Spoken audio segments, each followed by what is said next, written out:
नमस्कार. मार्केट मराठीमध्ये मी अजय तुमचं स्वागत करतो. आपण बघतोय मार्केट अनालिसिसची व्हिडिओ. लक्षात घ्या जवळपास मार्केटमध्ये सध्या तरी आपण म्हणू शकतो ऑल टाइम हायच्या आसपास निफ्टीने काल सुद्धा एकदा प्रयास केला होता. आता बघूया उद्यासाठीचा ट्रेड सेटअप कसा होईल. त्याचबरोबर आपण आजच्या पूर्ण भागात काय बघणार आहोत? इंडेक्स अनालिसिस जवळपास निफ्टी, बँक निफ्टी आणि निफ्टी फायनान्शियल सर्व्हिसेसचा अनालिसिस. त्याचबरोबर स्टॉक्स टू इन्व्हेस्ट.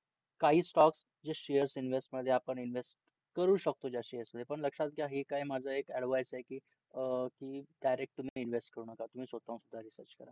हे लक्षात. आपण चार्ट बेसिस बघणार आहोत, फंडामेंटल बेस जास्त बघणार नाही हे लक्षात. त्याचबरोबर इंट्राडे स्टॉक्स टू ट्रेड उद्यासाठीचे इंट्राडे शेअर्स. चला तर मग सुरू करूया. आपण थेट जा निफ्टीच्या चार्ट वरती. निफ्टी क्लिअर कट आपल्याला काय बघायला मिळते बघा. जर आपण निफ्टीचा विचार केला तर निफ्टी लक्षात घ्या ही जी कॅन्डल आहे जवळपास निगेटिव्ह आपल्याला बघायला मिळते. कोणती कॅन्डल? ही कॅन्डल. हे लक्षात. आणि मेन म्हणजे ह्या लेवलच्या आसपास जवळपास म्हणू शकतो 21,800च्या वरती निफ्टीने होल्ड करण्याचा प्रयत्न काल केला होता. हे लक्षात आहे. कोणती लेवल? 21,800 हीची लेवलच्या आसपास. मोठा आधीचा स्विंग हाय कोणता होता? जवळपास एक काय म्हणू शकतो? ऑल टाइम हाय. स्विंग हाय म्हणू शकत आपण काय म्हणू शकतो? ऑल टाइम हाय. कोणता होता? हा होता. आणि तो ऑल टाइम हाय काय केलं निफ्टीने काल? टच केलेला ऑल टाइम हाय. तिथपर्यंत गेलं. या रेंजच्या आसपास निफ्टीने काय घेतलं? रिजेक्शन घेतलं आणि तिथून मार्केट खाली आलेलं आहे. आणि त्यानंतर म्हणू शकतो 21,850च्या आसपास म्हणजे ह्या रेंजच्या आसपास कुठेतरी क्लोजिंग आपल्याला बघायला मिळाले. कशामध्ये? निफ्टीमध्ये. लक्षात. माझा उद्याचा विचार असा करायचा, जर उद्या लो तुटला 21,800च्या खाली टिकलं किंवा गॅप डाऊन ओपन झालं तर डेफिनेटली परत मार्केट आपल्याला ह्या रेंज पर्यंत कुठेतरी बघायला मिळू शकतो. पण तसं नाही झालं तर उद्याच्या दिवसात काय बघायला मिळू शकतो? ही जी कॅन्डल आहे ह्या कॅन्डलच्या आतमध्ये एक छोटीशी एक चांगली बुलिश कॅन्डल बघायला मिळू शकते. आणि त्यानंतर आपण म्हणू शकतो एक तर मार्केट ह्या रेंजमध्ये थोडेफार थोडे दिवस राहू शकतं. ते म्हणजे 22,100 ते 21,850 म्हणजे या कॅन्डलची जी मोठी कॅन्डल आहे. किंवा हाय तुटला तर डेफिनेटली अजून एक मोठा एक नवीन ऑल टाइम हाय जो आहे आपल्याला निफ्टी कडून बघायला मिळू शकतो. हे लक्षात असू दे. आपण थेट जातोय 15 मिनिटाच्या टाइम फ्रेम वरती. 15 मिनिटाच्या टाइम फ्रेम वरती आल्यानंतर ऑलरेडी लेवल्स आपण काढून ठेवलेत कारण ऑलरेडी व्हिडिओ जी आहे बनवून झाली होती. आवाजाचा प्रॉब्लेम होता, व्हॉइसचा प्रॉब्लेम होता. त्यामुळे जे आहे आपण ते परत रेकॉर्ड करतोय. क्लिअर कट बघायला मिळते. निफ्टी आता ह्या रेंजमध्ये मग जवळपास सकाळचा म्हटलं सकाळच्या लेवलला पण मुवमेंट चांगली होती, संध्याकाळच्या लेवलला सुद्धा मुवमेंट चांगली होती. आणि मेन म्हणजे मार्केट आपल्याला इशारा देतं मार्केटमध्ये तेजी होईल की मंदी होईल. हे लक्षात घ्या. ही जी कॅन्डल आहे इथे स्टॉपलाच आपल्याला एक पॅटर्नने सांगितलं होतं मार्केटमध्ये आता मंदी आपल्याला बघायला मिळू शकते. लक्षात असू द्या. त्याचबरोबर मार्केट जर ह्या रेंजमध्ये कुठेतरी साईडवेज ओपन झालं तर लक्षात असू आणि वरच्या दिशेने निघालं तर 21,900ची ही रेंज आहे. कोणती? 21,900च्या वरती टिकलं तर डेफिनेटली तुम्ही एक चांगला कॉल बाय करून वरच्या दिशेने मोमेंटम चांगली जवळपास काय 50-60 पॉईंट आरामात कुठेही जात नाही. लक्षात घ्या. तर इथून खाली आलं तर डेफिनेटली 21,800च्या खाली डेफिनेटली तुम्ही पुट बाय करण्याचा प्रयत्न करू शकता आणि त्याच्या खाली मार्केट टिकलं 21,750 ते 21,650 किंवा 21,700 पर्यंत मोमेंटम तुम्हाला एक बॅक टू बॅक बघायला मिळू शकते. निफ्टी गॅप ओपन झालं तर लक्षात घ्या काय म्हणू शकतो? निफ्टी जे आहे गॅप ओपन झालं तर 21,950 म्हणजे ह्या लेवलच्या वरती होल्ड झालं तरच तुम्ही कॉल बाय करू शकता किंवा फ्युचर बाय करण्याचा प्रयत्न करू शकता. एक चांगली वर्षाची मुवमेंट जी आहे इथे सुद्धा परत 22,000ची लेवल 21,950च्या वरती टिकलं तर एक मुवमेंट परत थोडक्यात काय ऑल टाइम हायच्या आसपास परत लेवल टच करायला बघायला मिळू शकते. ही लक्षात असू द्या. कशी? निफ्टीची. त्याचबरोबर इथून उडी मारतो थेट कुठे? निफ्टीवरून कुठे जातोय आपण? बँक निफ्टीकडे. ठीक आहे. बँक निफ्टीचा विचार केला तर बँक निफ्टी निगेटिव्ह होती ऍज कम्पेअर टू निफ्टी मध्ये. जवळपास काल बघितलं बँक निफ्टीने खूप चांगली एक मुवमेंट जी आहे ही खालच्या दिशेने आपल्याला दिली होती. थेट जाऊया डेलीच्या टाइम फ्रेम वरती. आणि डेलीच्या टाइम फ्रेम वरती आल्यानंतर थोडाफार आपण एक हा जो आहे याचा अनालिसिस करूया. लक्षात घ्या क्लिअर कट बघायला मिळते. बँक निफ्टी म्हटलं होतं ही जी लेवल आहे कोणती? 46,500 याच्यावरती होल्ड झालं तर एक चांगली तेजीची मुवमेंट आपल्याला बँक निफ्टी मध्ये बघायला मिळू शकते. हे लक्षात घ्या. टिकलंय का बँक निफ्टीच्या वरती 46,500च्या वरती? नाही टिकलं. तिथून सरळ रिजेक्शन आलं, मार्केट खाली आलं आणि 45,800च्या आसपास इथे कुठेतरी क्लोज झालेलं 45,900 किंवा 880 म्हणजे जवळपास तीच लेवल पकडूया.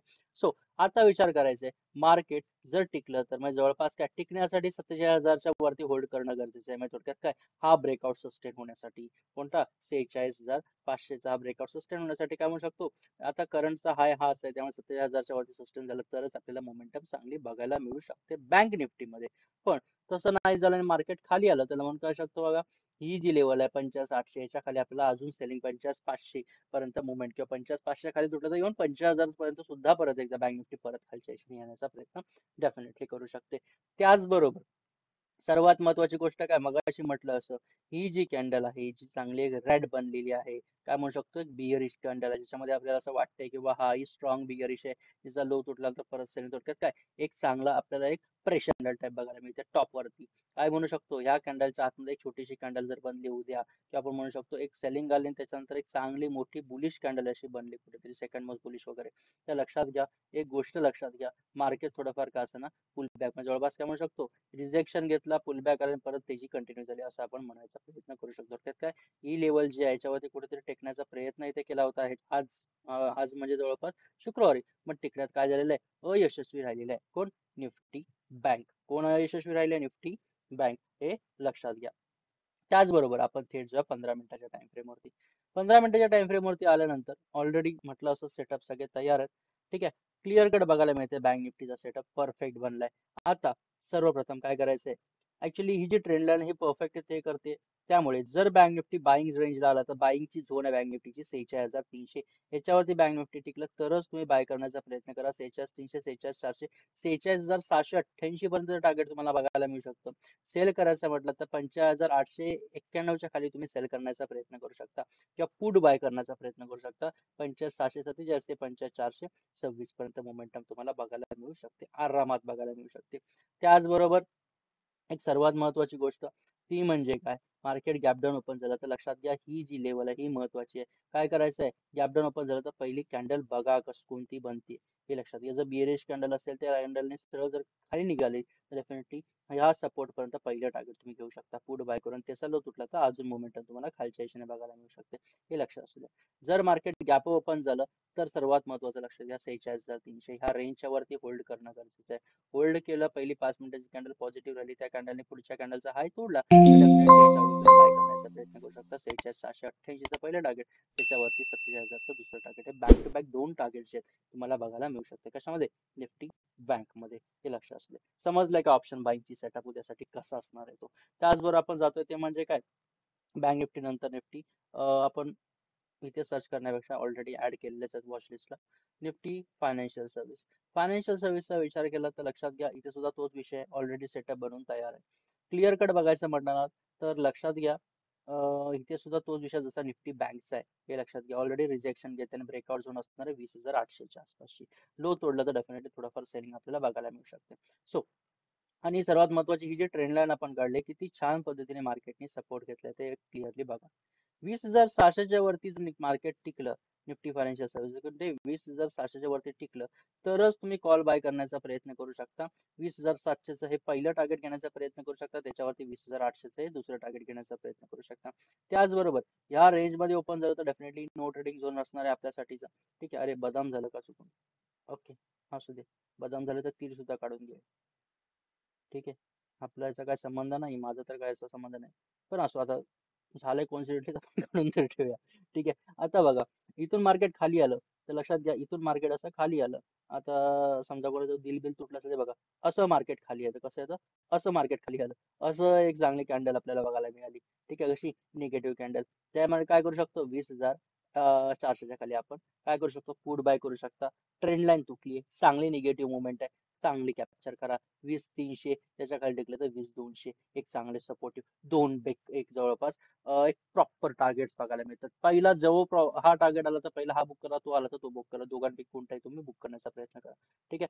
त्याचबरोबर मार्केट गॅप अप झालं तर 20,600च्या वरती होल्ड करणं गरजेचं आहे. पण जर ब्रेकआउट जर चांगलीच दिली तर मोमेंटम सुद्धा तुम्हाला जवळपास कॉल मध्ये चांगला तुम्हाला फायदा सुद्धा होऊ शकतो. समजलंय का निफ्टी बँक निफ्टी निफ्टी फायनान्शियल सर्व्हिसेसचा अनालिसिस. ठीक आहे. त्याचबरोबर आपण आता थेट उडी मारणार आहोत इन्व्हेस्टमेंट स्टॉक साठी. इन्व्हेस्टमेंट साठी सर्वात पहिला स्टॉक मी सांगेन तुम्हाला सर्वांना, LIC. लक्षात घ्या, life insurance corporation of India, one of the greatest stock. खरं सांगू त्याचे एजंट्सच कमवतात एवढं तुम्ही विचार करू शकत नाही. बरोबर ना. बघा, हा शेअर एक जवळपास लिस्ट झाला होता, आयपीओ किती लिस्ट झाला होता बघा, कुठे? जवळपास इथे. ठीक आहे. इथून सर्व 900च्या खाली जवळपास 1,000-1,200च्या आसपास होता की 1,500-1,600च्या आसपास, माझ्या लक्षात नाही सध्या. पण अंडर व्हॅल्यू झालेला आहे, लक्षात घ्या. अंडर लिस्ट झालेला आहे हा स्टॉक. अंडर लिस्ट झालाय त्यामुळे जवळपास इथपर्यंत 500 पर्यंत होता. जर तुम्ही 500-400 ला बाय केला असतं तर ऍक्च्युअली चांगली जवळपास दुप्पट पैसे काढला असतात, हे पण तेवढं खरं आहे. पण आता सुद्धा चान्स जाऊ शकत नाही. शॉर्ट टर्म साठी करायचं असेल तर ऑलरेडी लेवल मार्क करून ठेवली आहे कोणती, 976.85 वरती टिकलं तर बाय करा. 918.95 आसपास स्टॉप लॉस टार्गेट वरच्या 1:1 आसपास आरामात टार्गेट घेण्याचा प्रयत्न करू शकता. ठीक आहे. त्याचबरोबर आपण पकडतोय तो म्हणजे सुझलॉन. सुझलॉन हा शेअर ऑलरेडी एक पेनी स्टॉक होता आणि ह्या शेअरने अक्षरशः दुप्पट तिप्पट 1000 पट फायदा करून दिलाय. 50च्या आसपास हा शेअर आहे. ठीक आहे. सो बाईंगची एक पोझिशन आहे का? ऑनेस्टली यस, बाईंगची पोझिशन आहे. थोडाफार हा शेअर जर लक्षात घ्या पुलबॅक मध्ये आला ना खाली, तर थोडाफार ह्या रेंजच्या आसपास घेण्याचा प्रयत्न करू शकता, किंवा जर चांगली बाईंगची रेंज म्हटलं तर जेव्हा हा हाय तोडून जाईल तर बिंदास तुम्ही बाय करा. स्टॉप लॉस जो आहे तुम्ही ह्या रेंजच्या आसपास घ्या. टार्गेट दुप्पट तिप्पट घेण्याचा प्रयत्न करा, हे लक्षात घ्या. सुझलॉन या स्टॉक मध्ये लक्षात घ्या 1:1 की आपण म्हणू शकतो ना 800-900% रिटर्न, किंवा जास्तीत जास्त 50-60-70% एवढा पर्सेंट रिटर्न भेटतात ना. प्रॉफिट बुक करा. काय म्हणतोय मी? प्रॉफिट बुक करा. कारण प्रॉफिट बुक करणं सुद्धा कला आहे. जास्त हाव धरून ठेवणं म्हणजे शेवटी तो लॉस मध्येच माणूस येतो, हे वाक्य लक्षात घ्या. त्याचबरोबर आपण परत दुसऱ्याच्याकडे वळतोय, ते म्हणजे काय, एक महत्वाचा विषय, पेटीएम. ठीक आहे. तुमच्यापैकी किती जण पेटीएम मध्ये इन्व्हेस्टेड आहेत मला खरं सांगा. किती जण तुमच्यापैकी पेटीएम मध्ये इन्व्हेस्टेड आहेत? ठीक आहे. Just a second, me WhatsApp ग्रुपला जरा मेसेज टाकतो तोच. Just a second.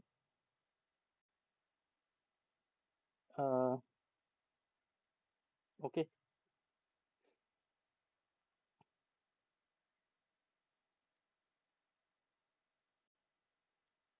पेटीएमचं नाव जर म्हटलात म्हणजे म्हणू शकतो हा ऑलरेडी असा एक ओव्हर हाईप आयपीओ आला होता, लक्षात आहे का? म्हणजे जवळपास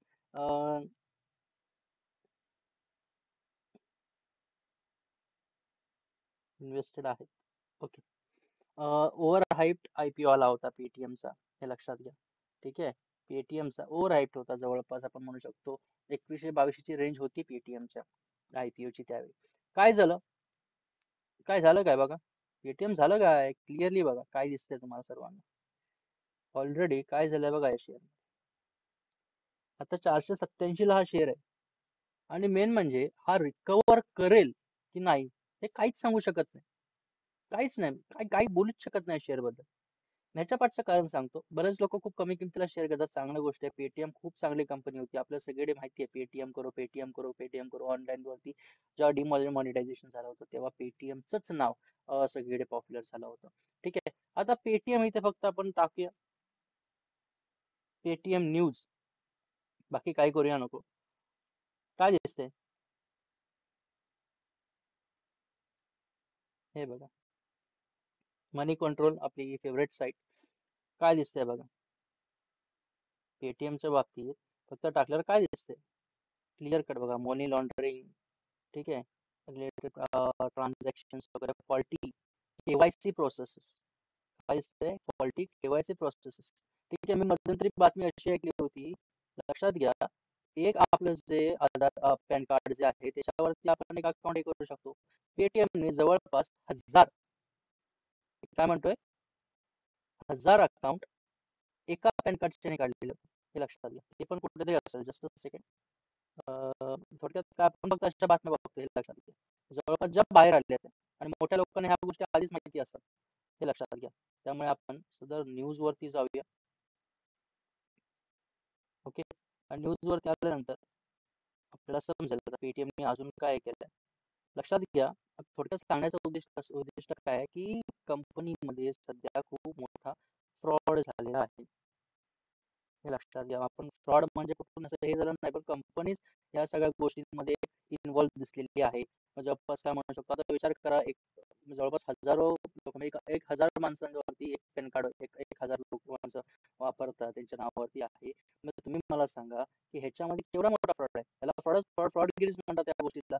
ठीक आहे. किंवा म्हणू शकतो मनी लॉन्ड्रिंग. म्हणजे विचार करा थोडक्यात की ही कंपनीमध्ये ऍक्च्युली एवढ्या सगळ्या गोष्टी जर होत असतील तर तुम्हाला काय वाटतं? एवढी मोठी कंपनी, ऍक्च्युली खूप चांगला स्टार्टअप होता हा.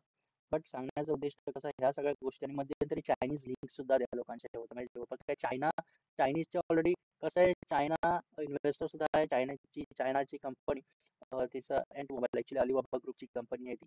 सो त्याचा इन्व्हेस्टर असल्याचा फायदा नाही, पण थोडक्यात त्याच्यामध्ये पण अजून काही गोष्टी निघाल्या याच्यावरती मी अजून डिटेल व्हिडिओ बनवू शकतो. पण तुम्हाला सर्वांना पाहिजे असेल तर तुम्ही डेफिनेटली त्याच्या कमेंट बॉक्समध्ये सांगा. मी डेफिनेटली नवीन व्हिडिओ करण्याचा प्रयत्न करेन त्याच्यावरती स्पेशल. पण आता तरी इन्व्हेस्टर जर असाल तर तुम्ही काय करा, लक्षात घ्या. तुम्ही पेटीएम मध्ये, मी काय म्हणतोय, तुम्ही सर्वांनी पेटीएम मध्ये जर इन्व्हेस्टमेंट केला असाल, जवळपास कोणत्या लेवलच्या आसपास आहात इन्व्हेस्टमेंट केलात, की जवळपास रेंज सांगतो तुम्हाला. जर तुम्ही पेटीएम मध्ये ना, आता करंटची लेवल मी सांगतोय, ह्या कुठल्या तरी लेवल मध्ये इथे असो, ठीक आहे, किंवा जवळपास ही रेंज असो आणि ही रेंज असो, ह्या लेवल मध्ये जर तुम्ही कुठे इन्व्हेस्टेड असाल पेटीएम मध्ये, म्हणजे इथे कुठेतरी तुम्ही विकत घेतला, इथे घेतला असाल लोला, स्विंग लोला, इथे घेतला असाल, इथे घेतला असाल, इथे घेतला असाल, किंवा इथे घेतला असाल, ठीक आहे, इथे कुठेतरी फायदा बुक केला नसेल तर ऍक्च्युली आता लॉस मध्ये असणारच आहात तुम्ही. ठीक आहे, लक्षात घ्या, जसं जमेल तसं निघा.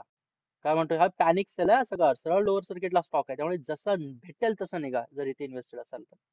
आता इथे इन्व्हेस्टेड असाल तर माझ्या मते कसं आहे, एवढ्या ह्या लेवलला तुम्ही जर इन्व्हेस्टमेंट केला असाल तर माझ्या मते इथे इन्व्हेस्टमेंट करायची काही विषय आहेच नाही. जर तुम्ही करा असाल तर डेफिनेटली मग मी काय बोलूच शकत नाही, कारण तुम्ही नवीन असाल किंवा मार्केटमध्ये तुम्ही नवीन असल्यामुळे तुम्ही कुठेतरी ही चूक केला असाल, मग डेफिनेटली तुम्हाला दुप्पट लॉस मध्ये निघायचं. हे लक्षात, मग थोडाफार तरी पैसा तुमचा वाचतोय अगदी स्टॉक येऊन पेक्षा, हे लक्षात घ्या. तर हा शेअर उद्या सुद्धा ओपन झालं मार्केट अजून लोअर सर्किटला, त्या दिवशी काहीतरी 650 ला होता, 480 ला आहे. माझा उद्या परत तुम्हाला हा 300 350च्या आसपास किंवा कुठेतरी 200च्या आसपास दिसला तर मग संपलाच विषय ना बाजार. ठीक आहे, सो तर त्या लेवलला असाल तर अजून तुम्हाला भीती वाटत असेल सगळ्यात, मग तुम्ही मग ते पैसे सोडून द्या, असा माझा विषय आहे. बट ह्या लेवलच्या असंच कुठे असेल इन्व्हेस्टर तर डेफिनेटली तुम्ही एक लॉस बुक करून निघणं गरजेचं आहे. कारण सध्या 2 दिवस लॉस बुक करायला सुद्धा मिळत नाहीये, हे लक्षात असू द्या. त्याच्या पाठचं कारण काय, डायरेक्ट उघडल्या लोअर सर्किटला स्टॉक जातो, त्यामुळे विचार करा पॅनिक सेलिंग काय होती. सो काय करायचं तुम्हाला, आणि त्याच्यानंतर अजून जोपर्यंत काही न्यूज येत नाही चांगली या कंपनीबद्दल, तोपर्यंत या कंपनीमध्ये इन्व्हेस्ट करायचा विषय सोडून द्या. ह्याच काय, कुठल्याही आयपीओ कंपनीचा जेव्हा लॉन्च होतो तेव्हा सगळेजण लगेच उड्या मारतात कंपनी बद्दल, थोडीफार तरी एक आपण अभ्यास करणं गरजेचं. आणि त्यानंतर सर्वात महत्वाची गोष्ट म्हणजे आयपीओ. मला आयपीओ ऍक्च्युली कसं आहे, काही काही कंपन्या आयपीओ चांगला त्यांचा लिस्ट होतो, मस्त लिस्ट होतो, चांगल्या प्रीमियमला लिस्ट होतो, पण त्या कंपन्या नंतर नंतर ते एक रिटर्नच देत नाही, त्याच्यानंतर जो घसरतो ते परत पोहोचतच नाही. याच्या पाठचं कारण काय, याच्या पाठचं कारण असंच आहे की आयपीओ जो आहे हे कोणी अनालिसिस म्हणून बघत नाही, फक्त लिस्टिंग गेन साठी प्रत्येक जण एक इन्व्हेस्ट करतात, लागला तर लागला, नाही तर लागला नाही, असा विषय असतो.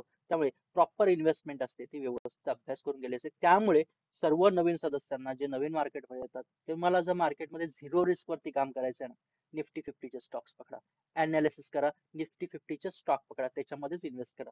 तेच भविष्य आहे पुढचं, हे लक्षात. नवीन कंपन्या पण चांगल्या आहेत, पण त्याच्यामुळे तुम्हाला थोडक्यात काय अभ्यास जास्त करावा लागेल, आणि त्याच्यामध्ये रिस्क जी आहे ती सुद्धा जास्त असणार. समजलंय? समजलं असेल तर आपण थेट जा इंट्राडे स्टॉक्सकडे. पहिला उगतोय डिक्सॉन.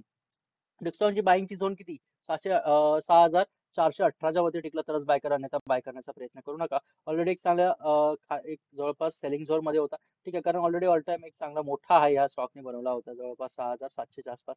त्यानंतर हा पुलबॅक मध्ये, त्याच्यानंतर परत हा वर जाण्याचा प्रयत्न करतो, त्यामुळे बाईंग झोनची आहे 6,418च्या वरती टिकला तरच बाय करा. कोणता, डिक्सॉन टेक्नॉलॉजीज. त्याच्या पाठोपाठ आपण येतोय कोणता, डिक्सॉन नंतर अजून कोणता बघूया, स्टेट बँक ऑफ इंडिया पाहूयात का. Actually one of the best stock आहे, ऑल टाइम हाय चार्ज जवळपास नवीन हाय बनवण्याचा प्रयत्न करतोय. ठीक आहे, एसबीआय, सरळ सांगू काय, 660च्या वरती टिकला तरच बाय करा. लक्षात. आणि ही कॅन्डल ही निगेटिव्ह आहे, पॉझिटिव्ह कॅन्डल नाही. क्लोजिंग बघा या कॅन्डलची कुठे, 650च्या आसपासची क्लोजिंग आहे. जवळपास काय ओपन कुठे झाली आहे, इथे झाली आहे, बाईंग आली, सेलिंग आली, आणि ह्या रेंजच्या आसपास क्लोज दिला. आणि हे जे आपल्याला ट्रेडिंग व्यू दाखवतो त्याच्या पाठचं कारण काय, कालचा जो क्लोज होता त्याच्यावरती त्यांनी क्लोज दिला, त्याच्यामुळे आपल्याला ही ग्रीन कॅन्डल टाईप बघायला मिळते, हे लक्षात असू दे. ठीक आहे, 650च्या खाली टिकलं तरच तुम्हाला काय करायचंय, तुम्हाला सेल करायचं. जवळ 5-10 पॉईंट भेटला तरी खूप सारे खालच्या 640 किंवा 630 पर्यंत, 638 पर्यंत किंवा 640 मध्ये टार्गेट भेटला तर ठीक आहे. अजून खाली आलं तर अजून मोठी मोमेंटम बघायला मिळू शकते. थोडीफार का असं ना पुल बॅक मध्ये ट्रेड घ्या, कारण कसं गेले 4-5 दिवस एक चांगली पॉझिटिव्ह कॅन्डल बघायला मिळालेली आहे. 660च्या वरती टिकला तर बिंदास एसबीआय आपण बाय करण्याचा प्रयत्न करू शकतो. एक मुवमेंट एसबीआय मध्ये चांगली आपल्याला बघायला मिळू शकते. त्याचबरोबर अजून कोणता बघूया, भारती एअरटेल पाहूयात का. भारती एअरटेल मध्ये ऑलरेडी इथे सुद्धा मोमेंटम बघायला मिळते. रेंजेस या आहेत, डेली टाइम फ्रेम वरती काढल्यात, लक्षात घ्या.